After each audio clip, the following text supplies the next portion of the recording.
Hello, everyone. So, my son has moved in, and boy. So, his refrigerator, he did not, when we moved in, he didn't have his refrigerator or his trunk.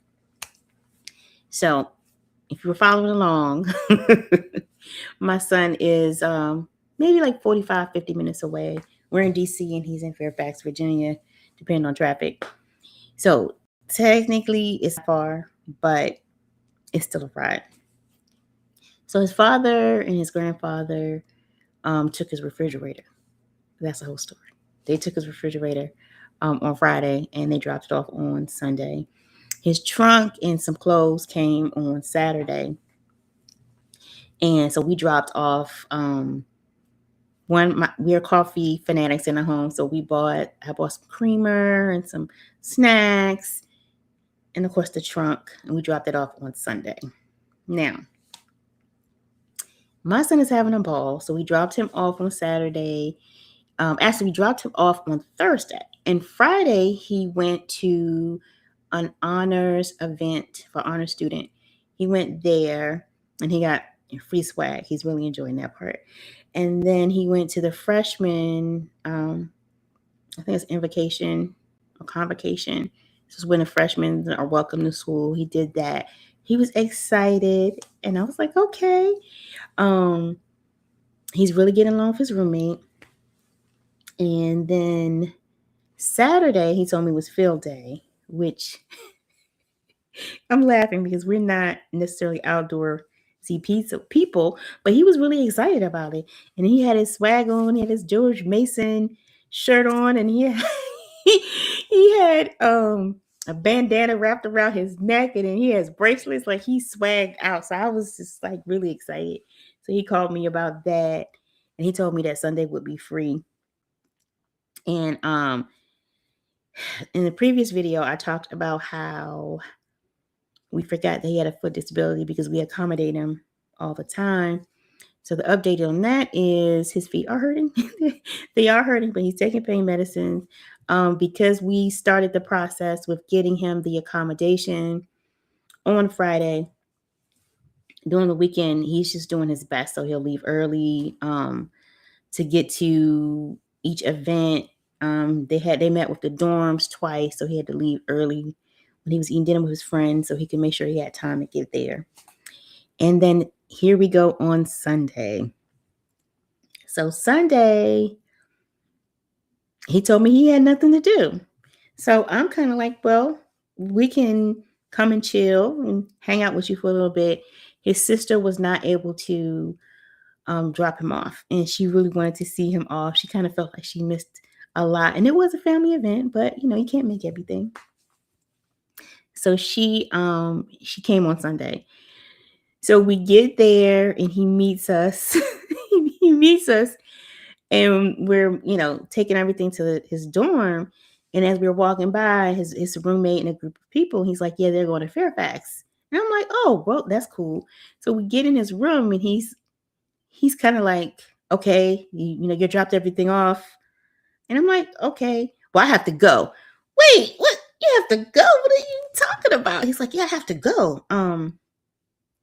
We're going to Fairfax. I said, well, I misunderstood because you told me you was going to be free on Sunday.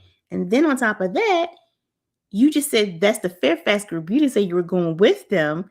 He's like, yeah, I'm going with them. And I'm like, hey, one of the best things about Friday, Saturday, and Sunday is that my son, because he's autistic, and it is a spectrum, so everyone's not the same. I just want to make that note. He has social challenges. So he wants to engage, but he's anxious about engaging. He's, even when he's engaging, he's anxious about if he's engaging enough, right? That's his conversation. So the fact that he is urgent about engaging in different events, I'm for it 100%. I really am excited for him. So I'm like, okay, well, we will set up your room. So his dad and his grandfather had dropped the refrigerator off. The refrigerator measurements, somehow my son misunderstood the measurements that was given to him by the school. So it's too tall for the bed. It won't fit. It won't fit underneath the bed. So he needs risers. So he did tell me that um, when I was coming to pick him, drop everything off. When I was coming to drop everything off, he did tell me that. And I'm kind of like, well, I'll get the risers, when I'm in the area. So when we get into his room, basically we just set everything up. Try not to do too much because I want to be a mom. And it's me, my mother, my daughter, and my youngest son. So we are over there like, oh, why is this way? We need to move this, and we need to situate. Why is his trash can underneath the bed? We need to move it in this corner. Right? We're doing little things like that. Make sure the trunk fits underneath the bed, making space so when we get the risers, the refrigerator will fit underneath the bed. And kind of like situating, but I promised myself I was not going to do too much because he had pictures and I had bought frames. I was like, oh, I'm going to hang his pictures. I'm like, no, I'm not. I don't know where he wants these pictures. So we set everything up, and then I have to go get the risers for the bed.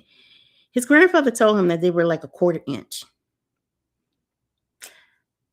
I am not a math person. So I Googled what a 1/4 inch was in, inches. So I can get the risers. So they said get 2-inch risers. So we go to Home Depot. And I'm like, I'm not coming back out here. So I text my son. I'm like, where are you? Because he said Fairfax. We're in Fairfax. So he must be around. I'm not trying to embarrass him. So he can come get these risers or we'll figure it out. But he ended up in an event called Mason on Main, because Main Street runs through Fairfax. And part of Mason on Main was they ended up at a gaming store, and they were a gaming store. I guess they call it a gaming store. So you buy games and cards and stuff like that, but they have the tables where people are actually gaming. So that was part of the event, which I'm excited because he really has been wanting to find a place to game. He loves game boards forever. So I'm like, oh my God, he's found his tribe. So he's playing the board game, but I come in the door. So I kind of like drift over a little bit and just slide him the risers. And his brother is looking for him, but I cut him off because my son, my 15-year-old is autistic as well. So sometimes he doesn't get social cues. So he would have walked right up to him, Asar, and he was been talking to him, and Asar would have been like, no, I am playing my game with my friends, and I do not want to do younger brother time. So I cut him off, which was fine, and I explained it to him, and we dropped him off. So unfortunately, the risers were not tall enough. He actually needs 3-inch risers. We're working on that, but I told him I was not coming back anytime soon, so I'll probably deliver that to him. And so that was the weekend, and Monday was the first day of class. So Monday morning, he texts me, good morning. It's the first day of class. And I'm like, yeah, it is the first day of class. And he's like, I'm anxious. And I'm like, you know what? What's crazy about anxiety is that it also feels like excitement. So like you might be excited instead of anxious. And he said, yeah, you're right. So he went and had breakfast. He had his first class, probably 10:30. That's how he made his schedule. So he has first class. He calls me walking to class, and he calls me after class to tell me how good the class was. But unfortunately, the first class went over time, and he only billed himself in maybe like a 15-20 minutes window to get to the next class. Because the class was 15 minutes over, he really had to walk fast to get there. And if you listen to in the last video, my son has a foot disability. So we are working on getting the accommodations for his feet. So just to recap, George Mason University has a Patriot Lock, which they will pick him up and drop him off. He also can get an accommodation to be able to ride an electric bike on campus, but we're working on that. So he just has to tough it out for now, even though I keep telling him that while disability office is working on it, he should just go to the health services and tell them about his his challenge to see if they'll give him a temporary pediatric lock. But self-advocacy. So if he doesn't want to do it, I'm not going to make him do it. He will figure it out. He did make a request with his disability consultant. They asked if he had any documentation of his foot disability, which he does have a DMV application. So we sent that in, and then I also contacted his orthopedic to see if they could write him a letter just in case while we're waiting to hear back from the consultant. So back to our story. He only has so now he only has like 10 minutes, and he's talking, he's talking to me. He's like, oh, yeah, it's late. He's like, I'm walking, Mom. Should my shin splints be hurting so bad? I'm like, yeah, I mean, you don't walk like that, and you're walking really fast. He's like, my feet hurt, my shins hurt. And I'm like, okay. I mean, you sure you don't want to go to health services temporarily? He's like, I can't think about that. I have to get to class. I'm like, okay. So, he's like, should I take the stairs or should I catch the elevator? I was like, he's like, because I'm like 2 minutes and class starts. I'm like, calm down. You're not going to be the only person that's on time. Take the elevator because you got to preserve your feet as much as possible. So after class, he called me. He told me it was great class. It's his chemistry class. They went over the syllabus and they talked about how many hours of study do they need per class. So he takes his class twice a week. They're supposed to do 3 hours of study per class. So he should be studying 6 hours. And he's like, Mom, how am I going to do that? And I was like, it's not a big deal, but you are meeting with the academic success coach on Friday. So talk to them about how to coordinate your schedule. So he's like, okay. And then, he went to lunch. He has a late class. He has like 2 classes that are late, and they're long. So he has, I think it's chemistry lab, which is 2.5 hours, and it's in the evening. So when he went to that class, he called me. He said, Mom, it's chemistry lab, and they do not have any chairs. I was like, oh. He's like, my feet are killing me. I'm like, you're going to have to ask for the accommodation. No, they're not going to have it. They are going to have an accommodation. They probably have a stool that you can use. You're not the first person in the history of George Mason to ask for a stool in that class. And he's like, well, I mean, no one else is going to have a stool. I said, you have to figure out what you want to commit to. Your feet hurt. Your class is 2.5 hours. And you only did an hour today because they're just going over the syllabus, so they were allowed to leave early. I said, you're going to be in pain. I said, you're going to have to figure out what is it that you want to do for yourself. So he was like, I'm going to put the request in. I was like, yeah, I mean, I don't understand what the resistance is, but only you can do it. So he's going to put in a request for that. So that's something to take note of with his feet diagnosis. So we're not just talking about mobility, him getting around, but also the accommodations of the furniture in the room, or the lack of for him. That's something to consider. For a lot of us parents whose children are in school and they have those accommodations on hand. So our child is being accommodated, but we're not in a position where we have to ask for it. Now, sometimes we do, but sometimes we don't. So that's something that we don't think about. Like my son he's been in a school for neurodivergent students. So they already have those accommodations inside of their curriculum and in each classroom. So that's not something that we had to ask for him in high school. So that's something to also think about if your child is going to a school that supports neurodivergence or autism, dyslexia, physical disabilities, and they already have those accommodations kind of like embedded in their infrastructure. So when you go to college, that's something that you actively have to ask for. So he's going to ask for the chair, and I'm happy for him. I'm happy that he's doing it. He asked me a question about getting to class. So he was like, do I get to class on time? Do I get to class 15 and 20 minutes early? Like, what's the protocol? And I said, well, the protocol really is typically if the classroom is empty, no one's in there, I just go in and sit down so I can make sure I get to sit where I want to sit.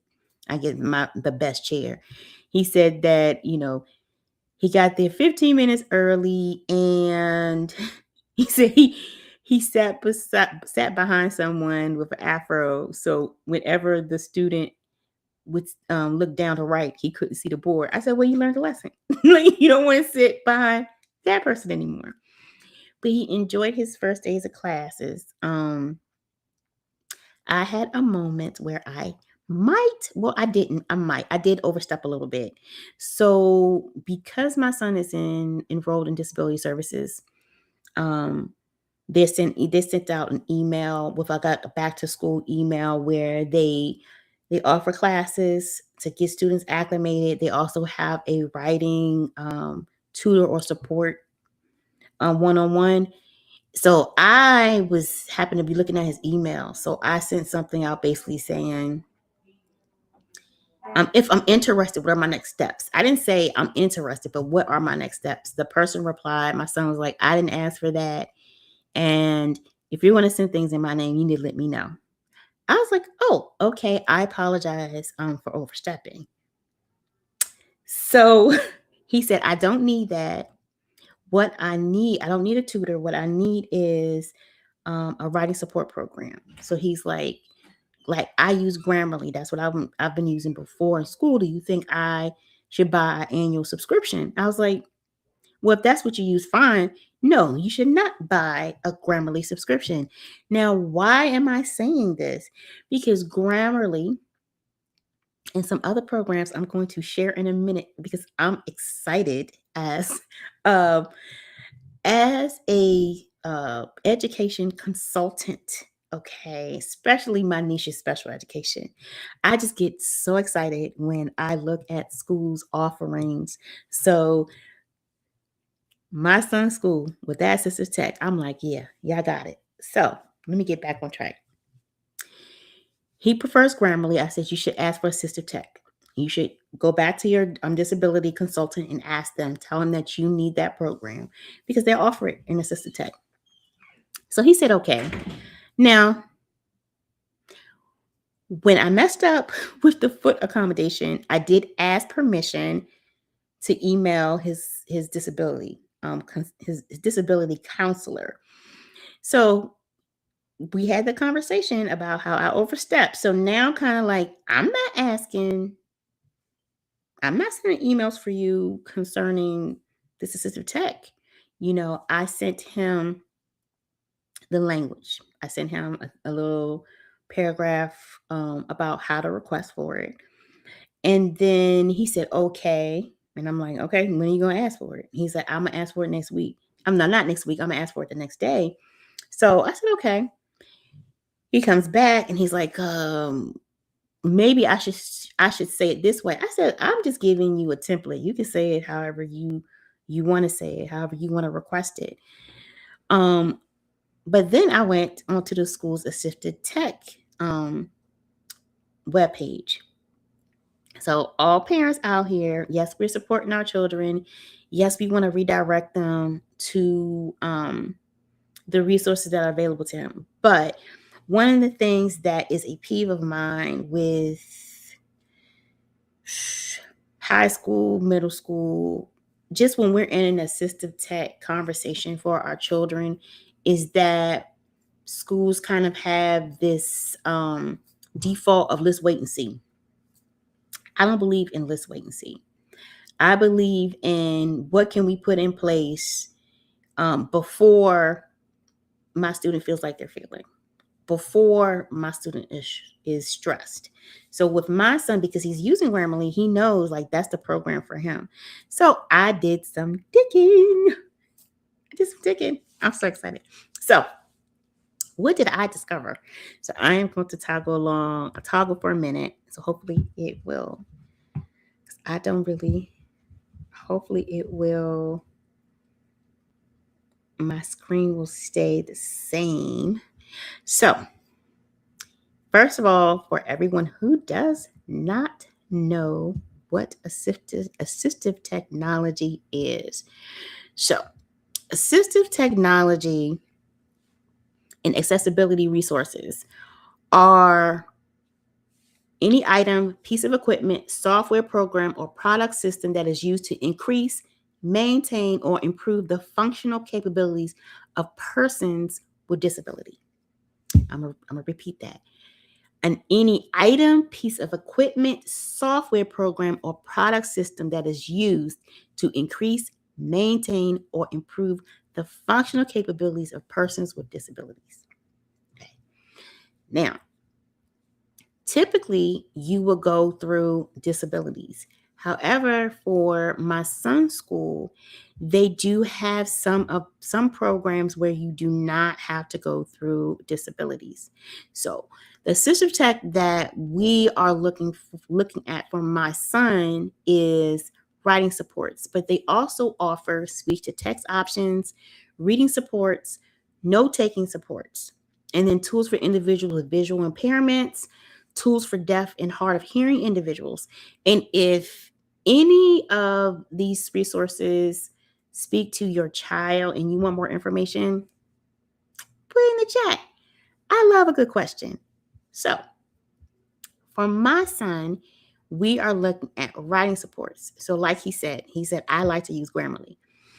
But I wanted to see what other programs his schools offers. So, they offer Grammarly in this program called Kurzweil 3000. So I got really excited about Kurzweil 3000 because when my son received his very first neuropsychological evaluation, and when your child has either a neuropsychological evaluation or a psychoeducational evaluation, at the end they provide supports and follow-up. So things that they suggest, it's the programs that they suggest that the school uses for your child. Also behavioral and social supports that the child may need, and ways to support the child in their new diagnosis. So when my son was diagnosed the very first time, the psychologist recommended the Kurzweil 3000 program. And I actually ended up calling Kurzweil 3000 to speak to the customer service.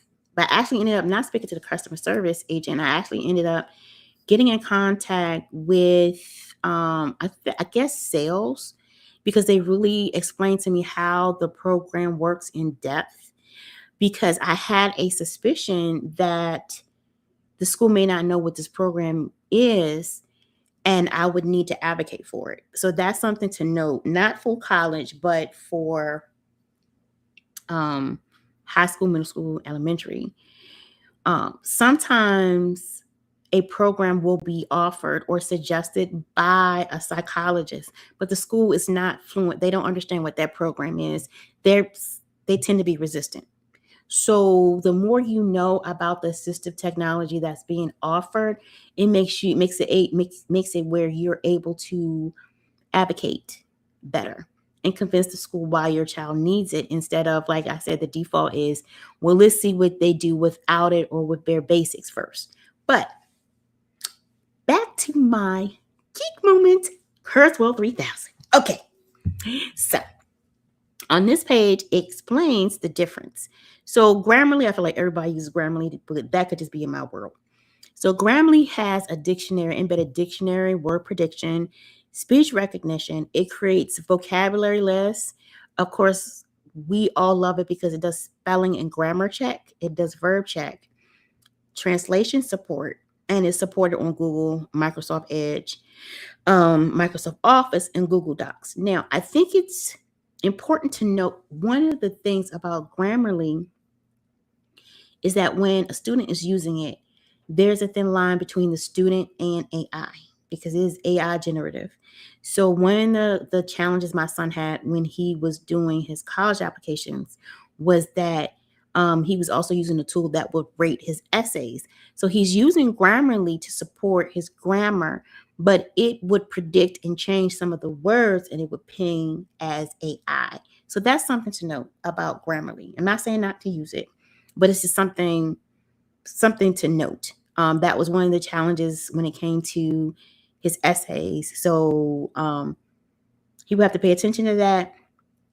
It would suggest changes. Sometimes he would come and ask me. It worked out, but that's what Grammarly is. Now, Kurzweil 3000. Okay. So it's dictionary, but it's also a picture dictionary. It does word prediction. It does speech recognition. It's highlighted. It does highlighting notes. So one thing about Kurzweil 3000 is that because it's on your computer, when your child has their books in the PDF forms or the digital version of their books, when they use Kurzweil 3000, it also allows them to highlight in notes. It creates vocabulary lists, spelling grammar checker, a verb checker, flexible spelling support, translation support, ability to create an outline. It does citation management, but not only does it do that, it also helps with text to speech. It has a PDF a reader tool. It has a screenshot reader.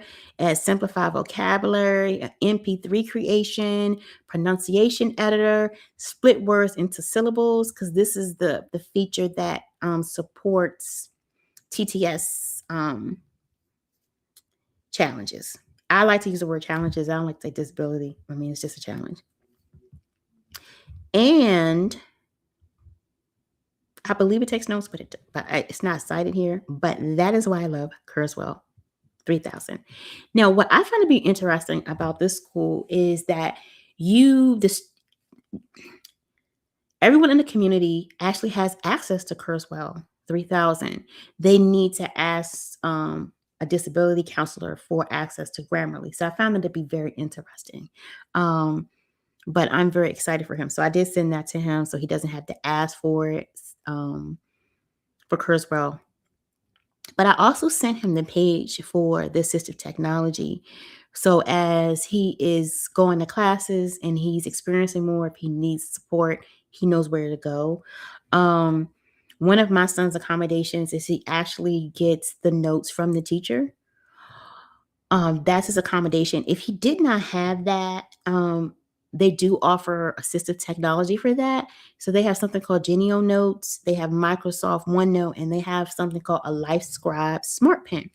Now, my oldest son had a LifeScribe Smart Pen. So what it does is records audio lectures. Whatever you write, it turns it into notes that you can translate over into your computer. And it also has digital access to notes and recordings. Now, that's the LifeScribe Smart Pen. I really like that.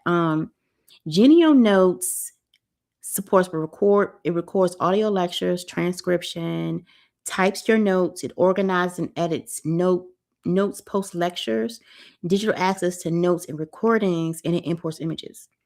OneNote does the same thing, except it does not do transcriptions. But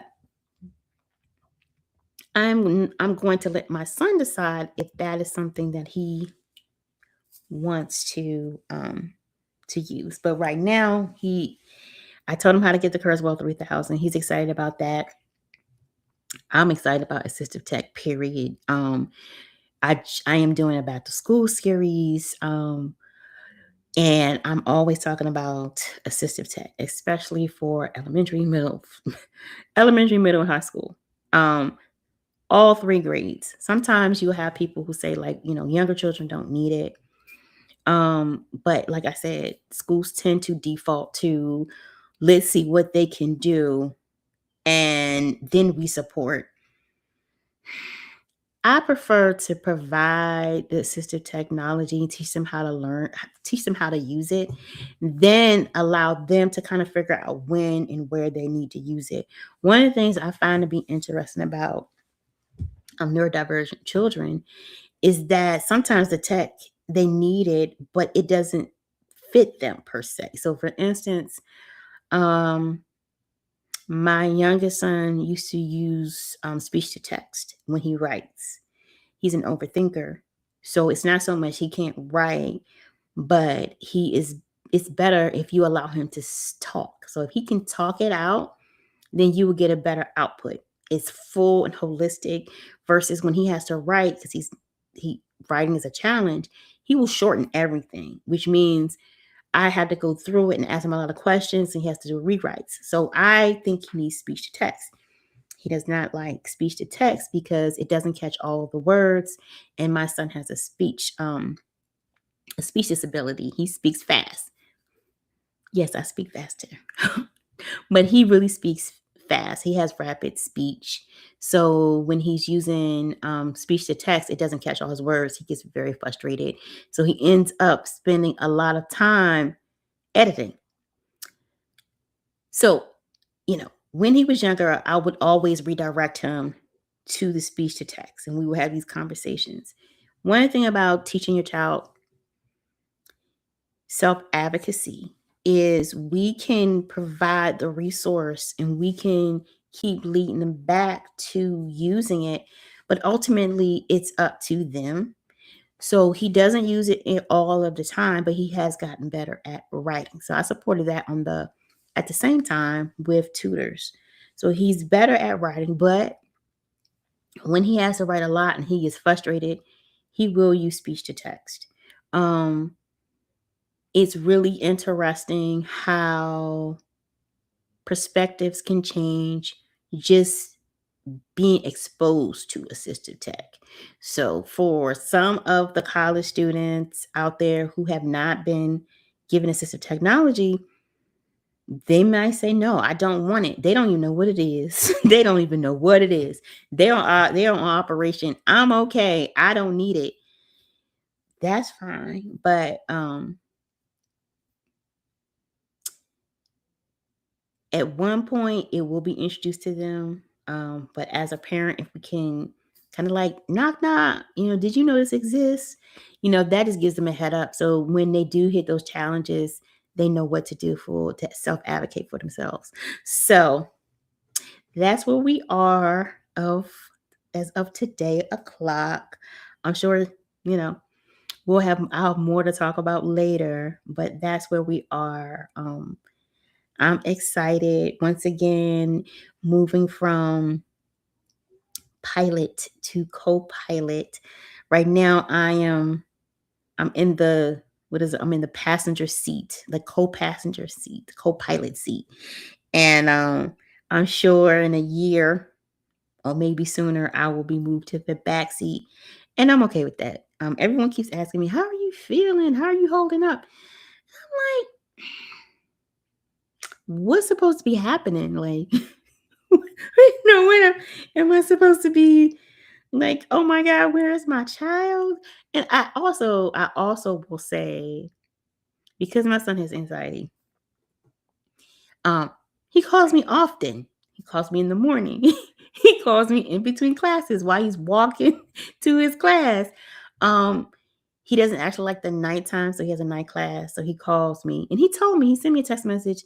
Yeah, I might be calling you, when I walk back in between classes, hopefully I'm not bothering you. I'm like, you're not bothering me. We're fine. Because you know what I know that's coming down the pike? Okay, this is his first week of classes. What I know that's coming is eventually the calls will stop. Eventually he will get his feet on solid ground. So I'm okay with it. Like every little call, every little question he has concerning, you know, attending classes, something as simple as when he asked me how early should I get into the classroom, to when I'm sitting with people and they're talking, how often should I interject into the conversation? Um, what else did he ask me? He asked me about that. I forgot what else he asked me, but I answer his questions and I answer his calls, and I'm appreciative because I know eventually he'll stop. I remember when I went to college, I called my mom every day. I don't even know what the heck I was talking about. I don't even remember me feeling like I missed her, but I called her like every day. Not as much as my son calls me, but and I just remember her saying to me, go out. Go talk to someone. Why call me every day? And after that, I stopped calling her forever. Okay, not ever, but I really stopped calling her. Till one day she called me and she's like, "Why you stop calling me?" I said, "Because you told me to." She said, "I didn't say that. I just said you didn't have to call me every day. So I will never say that to him. Um, and then next time I'm on here doing a live, we will talk about anxiety, how to manage anxiety. So he sent me a text message today about um, what can he take for his anxiety. So that's what we're going to talk about next time, probably tomorrow. um, and then I will tell you all the tea on that. And why I say that is like, what we were using in the house, what the school's regulations are, and what the alternatives that I have discovered and came up with. So until next time, be patient with yourself and your child.